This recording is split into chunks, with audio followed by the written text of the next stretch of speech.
কিরে রাফি, তুই খালি হাতে কে? মিষ্টি কই? মিষ্টি? হ্যাঁ। কিরে রাফি, চাকরি হয়ে গেছে? চাকরি? হ্যাঁ, সরকারি চাকরি। কিরে রাফি, তোর কি চাকরি হয়ে গেছে? তোর লগে আমার একটা কথা আছে। তুই যদি পারোস তো সরকারি অফিসে একটা চাকরি লয়ে দে আমারে, কারণ আমি তো পড়ালেখা করছি। আমি কি কম পড়ালেখা করছি নি? তুই আগে আমারে চাকরি নিয়ে দিবি। ওই বেটা, আমার 3টা সার্টিফিকেট আছে, কাগজপত্র সব ভাও আছে।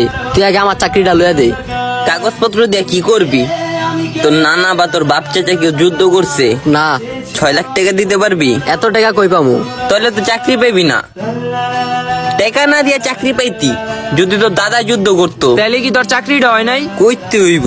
সমস্যা কি? তুই তো পড়ালেখা ভালো পারোস, তোর তো যোগ্যতাও আছে, তাহলে আটকাইছি কিতে? চাকরির লেগে এখন পড়ালেখা লাগে না, যোগ্যতাও লাগে না।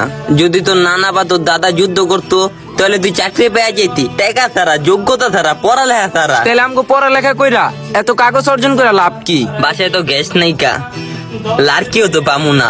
এই কাগজপত্র দিয়া আগুন জ্বালায়া ভাত রাইন্দা খাওয়ার লেগা।